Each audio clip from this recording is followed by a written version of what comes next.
tenemos al otro lado del teléfono a Emilio Gamo, conservador del Museo Arqueológico Nacional. En concreto, Emilio es conservador del Departamento de Numismática y Medallística. Hola Emilio, ¿cómo estás? Hola, buenas tardes. Muy buenas tardes, espero que estés bien. Vamos a hablar sobre la vitrina cero del Museo Arqueológico, que los oyentes ya lo saben, porque están ya bien enseñados. Pero la vitrina cero del museo, cada 3 meses se cambia esta vitrina, cambia de temática y otro departamento del propio museo propone, ¿no? Emilio, en este caso, oye, pues vamos a meter este tema y se mete de esta manera, ¿verdad? Sí, efectivamente, son aspectos concretos de la colección, de las amplísimas colecciones del Museo Arqueológico Nacional, que efectivamente, cada 3, 4 meses, bueno, pues un departamento organiza una vitrina cero para dar a conocer, bueno, un aspecto concreto de las colecciones, ¿no? En este caso, la vitrina cero que se ha planteado es del Departamento de Numismática y Medallística, era sobre el dinero tradicional africano, está titulada como Dineros del Mundo, África, y bueno, va en la línea de la, la la difusión de lo que se denominan los dineros tradicionales de distintas partes del mundo. De hecho, también se hizo hace un tiempo otra vitrina cero, que era Dineros del Mundo Oceanía, que bueno, con una temática similar, pero centrada en otra área geográfica y en fin. Ese es un poco el tema, ¿no? Para que los oyentes se ubiquen. Este es el Efectivamente. tema de cuál versa la vitrina cero que está desde el 18 de abril hasta el 16 de julio, si no me equivoco, de este año. Y oye una cosa, Emilio, ¿cuál es la motivación que tenéis dentro del departamento para crear en concreto una vitrina acerca de esta temática? Bueno, pues efectivamente dar a conocer estas colecciones del museo, que son muy interesantes y que también, al estar nosotros en la actualidad, ¿no? Digamos, inmersos en una ciudad, en una sociedad en que la moneda tiene un papel muy presente en nuestras vidas, bueno, pues llamar la atención sobre la existencia en otros ámbitos geográficos a lo largo de la historia de otras formas de dinero que no son necesariamente monedas o que no son monedas en este caso, bueno, pues nos parece que llama a la reflexión, ¿no? Sobre la diversidad de las formas culturales y cómo en distintas sociedades se ha concebido el dinero de distintas formas, ¿no? Entendiendo el dinero como un valor estable de cambio en el que ambas partes de una transacción convienen en que un número de objetos de un tipo con cierto valor simbólico y al que la sociedad le otorga un valor determinado por múltiples factores, permite funcionar como un valor estable de cambio, de tal modo que mientras que una parte entrega esos objetos, como pueden ser los lingotes de sal, la cruz de Katanga, en fin, y otros de los que hablaremos posteriormente, pues la otra parte le ofrece, bueno, pues bienes, servicios, en fin, y otros objetos, ¿no? En ocasiones, por lo tanto, bueno, es un modo de intercambio. Es interesante también tener esa visión que a veces nos falta de concebir el dinero en sí no como moneda o papel moneda, sino que había muchos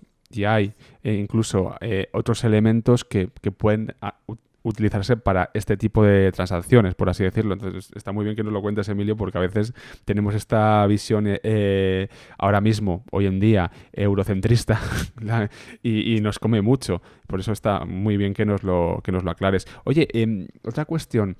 Ahora iremos a analizar algunas piezas, pero ¿estas piezas son todas de los almacenes? ¿Las teníais ya algunas expuestas en la permanente? Bueno, estas piezas que se exponen estaban efectivamente en las áreas de reserva del propio Museo Arqueológico Nacional. Es cierto que la exposición permanente del Museo Arqueológico en la planta de numismática, hay una sección dedicada, bueno, pues digamos, los elementos premonetales y a dineros tradicionales de distintas áreas del mundo, dentro de los cuales no están estas piezas, pero sí hay algunas que por su característica son similares, ¿no? Y también algunas que también son del área geográfica africana y de otras áreas del mundo. Ahora mismo los amigos del Café de la Lluvia están viendo en la pantalla la vitrina cero, una panorámica de la propia vitrina cero, una visión general y seguramente que se pregunten, pueden hacer preguntas si lo desean acerca de ciertos elementos que tenemos en la propia vitrina cero. Eh, ya habías hablado de una cuestión, me lo habías hablado fuera de micrófono y creo que si te parece entramos por esta cuestión que es de gran relevancia en este caso, las conchas. Estas conchas que ahora mismo los amigos del Café de la Lluvia están viendo en imagen y también pues, los oyentes del podcast, yo lo digo yo, son conchas. Estas conchas, ¿qué son? ¿Qué valor tienen? ¿En qué partes se empleaban? ¿Y hasta cuándo se empleaban o se siguen empleando? Bueno, estas conchas que se denominan caurís son unas conchas de una especie que se llama Cypraea moneta y que se han utilizado, estas conchas de molusco, como dinero en prácticamente todo el continente africano, ¿no? Y que tenía múltiples usos, ¿no? Desde pagos general, incluso pago de tributos, y especialmente desde el siglo XVII juegan un papel esencial en toda la cuestión del comercio de esclavos, junto a otro tipo de objetos como son las manillas de bronce. Y, por ejemplo, se sabe que en el siglo XIX un esclavo podía costar unos 20.000 cauris. Eh, las conchas de caurís se importaban desde el Océano Índico, ¿no? Y sobre todo desde las Islas Maldivas. Es curioso, como se puede observar en las piezas que están expuestas en la vitrina cero, cómo tienen el dorso cortado. Y esto es porque, para facilitar su transporte, unían, vamos, se recogían con una cuerda, de tal forma que, en fin, era más sencillo, ¿no? Transportarlas de un lado a otro y poder realizar así intercambios comerciales a media o larga distancia. En este caso, has mencionado que se empleaban para la cuestión de los esclavos, la compra, la venta de los esclavos. Aquí, las potencias coloniales del siglo XIX utilizaban también este tipo de mecanismos. Sí, efectivamente. Sabemos que las potencias eh, occidentales en el siglo XIX utilizaban, eh, efectivamente, formas de dinero tradicional para la compra de esclavos. Por ejemplo, se sabe que en Inglaterra se fabricaban las manillas de latón entre los siglos XVIII y XIX, que se fabricaban en Europa, siguiendo, bueno, un poco la estética y los modelos africanos, para utilizarlos en esas transacciones comerciales que muchas veces implicaban, pues, la compra de esclavos en los mercados africanos, ¿no? Hay otra cuestión también que me gustaría abordar contigo, Emilio, y es el aspecto ritual del propio dinero, porque esto también hacéis hincapié en la vitrina cero. Eh, Cuéntanos un poco, yo voy a compartir ahora mismo también en imagen y bueno, ya describo también para los amigos que nos estén escuchando en el podcast, una parte de la vitrina cero en lo que yo veo que parecen, no sé si decirte torques. No sé si esto también está ligado con el mundo ritual, a lo mejor tú me dices que no, ¿eh? Y es otra cuestión, pero y si no, luego vamos con ello. Pero son como, sí, unos torques.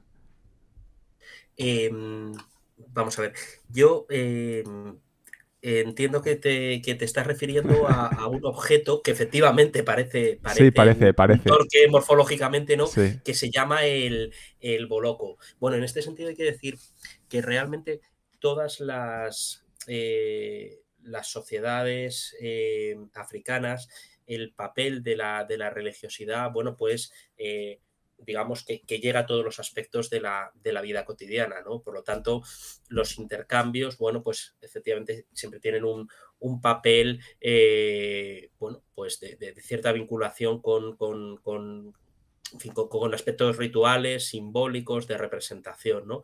En este caso, el boloco funciona como, podemos decir, un lingote, ¿no? Entonces son unas barras curvadas de cobre y que tenían un gran valor, sobre todo en las áreas de la República Democrática del Congo. Y se sabe que en 1911, por ejemplo, un esclavo costaba 2 bolocos y una esclava costaba 3.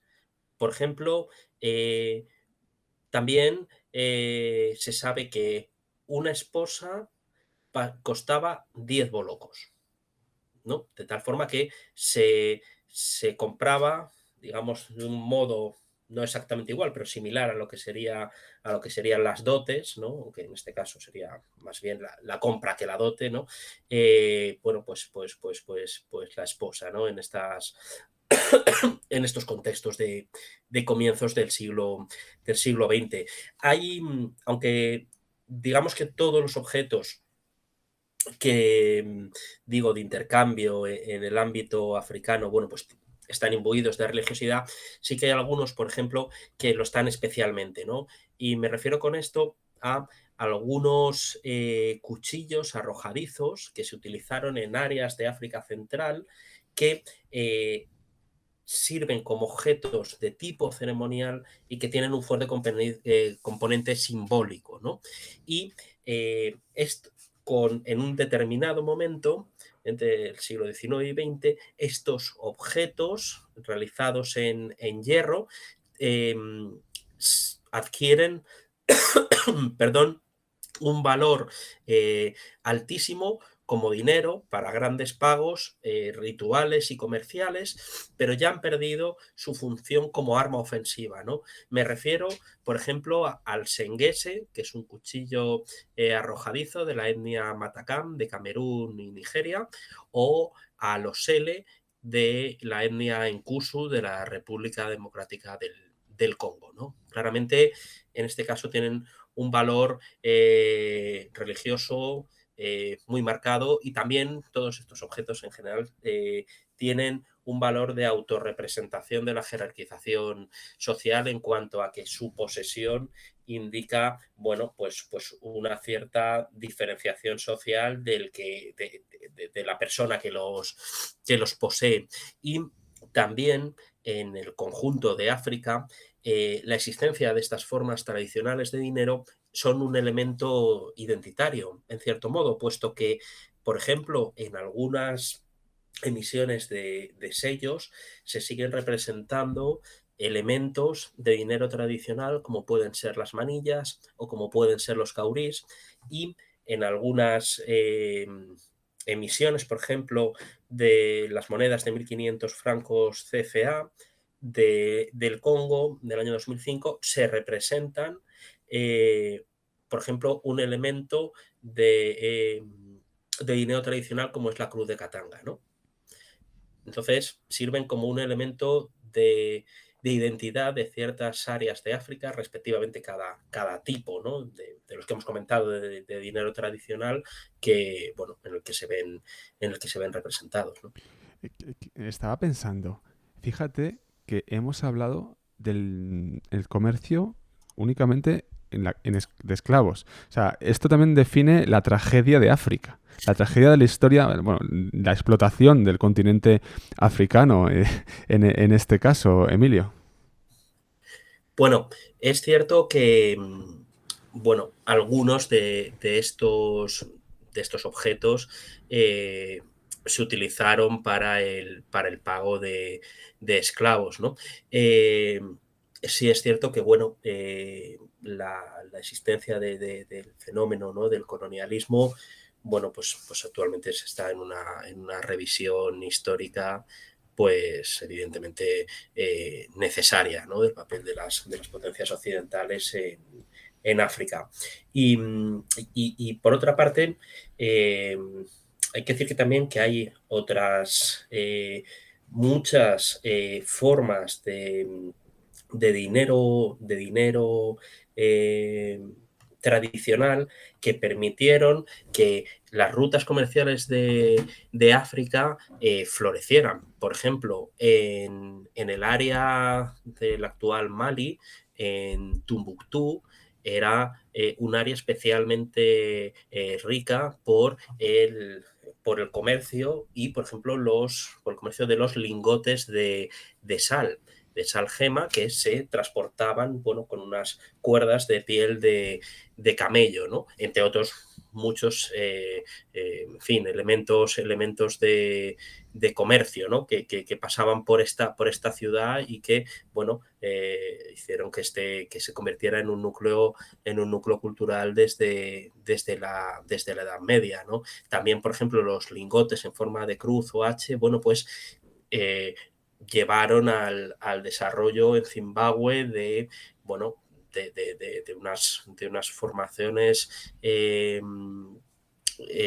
conocidas, ¿no? De un núcleo conocido como el Gran Zimbabue, ¿no? Que es, bueno, pues un yacimiento arqueológico y un núcleo de población muy importante, ¿no? De esa zona de la parte central del sur de África, ¿no?